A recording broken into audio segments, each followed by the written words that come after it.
महात्मा कबीर जी ने 600 वर्ष पहले कहा था कि वेद मेरा भेद है, मैं ना मिलूं वेदन के माही, और जौन वेद से मैं मिलूं वो वेद जानते नहीं। वो वेद कौन सा है? गीता जी अध्याय नंबर 4 के श्लोक नंबर 32 में गीता ज्ञानदाता कहता है कि जो सच्चिदानंद घन ब्रह्म ने अपने मुख कमल से जो वाणी बोली है वो सच्चिदानंद घन ब्रह्म की वाणी है, वो कबीर वाणी है। उसमें धार्मिक अनुष्ठानों का कंप्लीट कोर्स है, विस्तार के साथ जानकारी है, वो तत्व ज्ञान है और उसको भगवान ही देता है। सभी वेदों में प्रमाण है, जैसे ऋग्वेद मंडल नंबर 9 सूक्त नंबर 86 के मंत्र 26-27 में, ऋग्वेद मंडल नंबर 9 सूक्त 82 के 1, 2, 3 में, ऋग्वेद मंडल नंबर 9 और सूक्त नंबर 96 यानी 96 के मंत्र 16 से 20 में, ऋग्वेद मंडल नंबर 9 सूक्त 94 के मंत्र 1 में, ऋग्वेद मंडल नंबर 9 और सूक्त 95 के 95 के मंत्र नंबर 1 में, ऋग्वेद मंडल नंबर 9 सूक्त 20 मंत्र 1 में, ऋग्वेद मंडल नंबर 9 सूक्त 1 मंत्र 8 और 9 में, और अनेकों स्थानों पर। इसमें तो बिल्कुल अनुवाद भी उन इंजीनियरों का करा हुआ जो भगवान को निराकार बताते हैं, इसलिए ये प्रमाण में लेने आवश्यक पड़े। ना तो ढेर सारे प्रमाण है परमात्मा के, इनमें क्या बताया है कि वो कबीर परमात्मा है, कबीर देव है उसका नाम, वास्तविक नाम, और वो ऊपर सतलोक में रहता है, तीसरे मुक्ति धाम में। और तीसरा मुक्ति धाम कौन सा है? जैसे लोक कहो, धाम कहो, जैसे काल का 21 ब्रह्मांड का एक लोक, युग काल का लोक, और दूसरा इस अक्षर पुरुष जो गीता जी अध्याय नंबर 15 के श्लोक नंबर 16 और 17 में 3 पुरुष हैं, एक सरपुरुष एक अक्षर पुरुष, फिर इनसे अन्य और तीसरा पुरुष है सरपुरुष, ये काल है, ज्योति निरंजन है, 21 ब्रह्मांड का स्वामी है। इसका 21 ब्रह्मांड का क्षेत्र ये भी काल लोक काल धाम कहलाता है।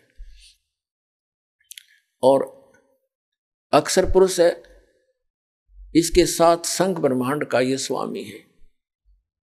और उत्तम पुरुष है तो अन्य 15वें अध्याय के 17वें श्लोक में कहा कि इन दोनों से और है वो श्रेष्ठ परमात्मा, उत्तम पुरुष, रियल गॉड, अविनाशी परमात्मा, एवरलास्टिंग गॉड, वो परमात्मा, वो तो इन दोनों सरपुरुष और अक्षर पुरुष से अलग है। गीता अध्याय नंबर 8 के श्लोक नंबर 1 में अर्जुन ने पूछा कि आपने जो 7वें अध्याय के 29वें श्लोक में जिस तत्परम की जानकारी बताई है वो कौन है? तो 8वें अध्याय के 3रे श्लोक में गीता ज्ञानदाता ने कहा वो परम अक्षर ब्रह्म है। गीता ज्ञानदाता ने कहा है वो परम अक्षर ब्रह्म है, तो तीसरा परम अक्षर ब्रह्म है।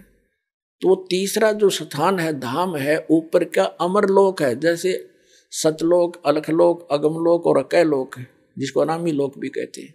वो सारा क्षेत्र अमर लोक कहलाता है, सारा का सारा।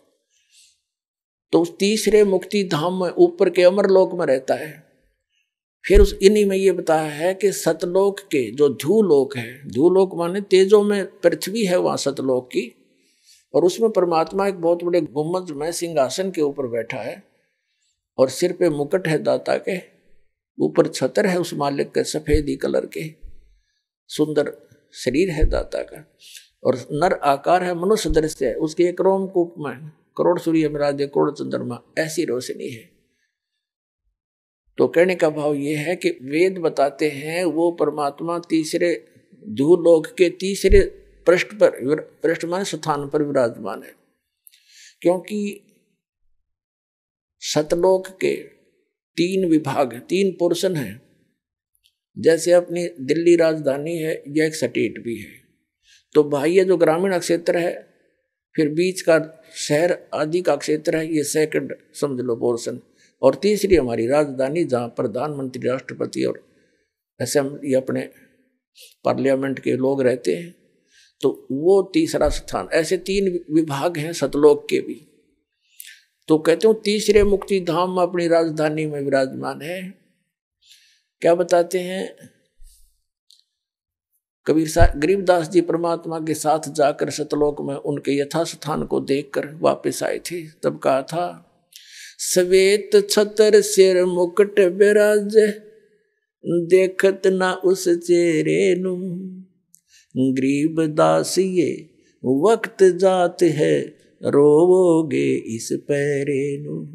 गरीबदास ये वक्त जात है रोवोगे इस पैरे नु। यानी सत्साधना ना करते, सत्साधना ना करने से वो भगवान के दर्शन कैसे होंगे जिसके सफेद छत्र है ऊपर और सफेद छत्र सिर मुकुट विराजे और देखत ना उस चेहरे नु। गरीबदास ये वक्त जाता है रोओगे इस पैरे नु। इस मनुष्य जीवन का समय, पैरा माने समय, ये हाथ से छूट गया फिर रोया करोगे कुत्ता बनकर रात ने कुत्ता करा करो, उसको याद आता है बात बिगड़ गई सारी। तो अब रोने से क्या बने? परमात्मा कहते हैं अच्छे दिन पीछे गए गुरु से क्या ना हेत, अब पछताएं के बने त्री चिड़िया चुगी खेत।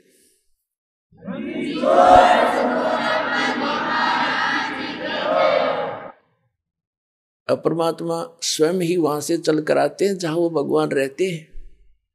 वेद गवाही देते हैं कि वहां से चलकर आता है, एक साधु रूप बनाकर कहीं भी प्रकट हो जाता। 3 प्रकार से परमात्मा हमारी धारण पोषण करता है। एक रूप में तो सतलोक में रहते हैं, स्थायी रूप में तेजो में शरीर मालिक का, करोड़ सूर्य अमराधे करोड़ चंद्रमा से एक रूम की शोभा। सतलोक में, अलखलोक में भिन्न शोभा है। परमात्मा एक ही है, रूप अनेक बना रहा वहां पर। फिर वो परमात्मा वहां से गति करके आता, अच्छी आत्माओं को मिलता है जो दृढ़ भक्त होते हैं। उन दृढ़ भक्तों में से कौन कौन है, किन किन को मिले? आदरणीय धर्मदास साहिब जी को मिले, आदरणीय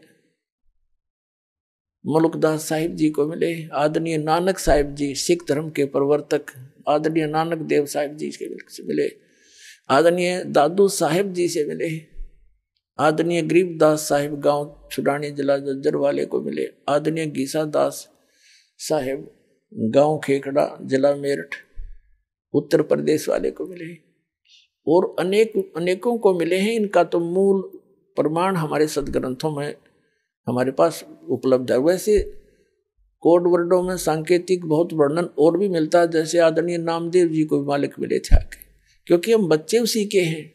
वही आकर उसी को दया आती है जो अच्छी आत्मा भक्ति की तरफ अग्रसर है, मिसगाइडेड है, उनको आकर मिलते हैं। कहीं भी आकर कोई भी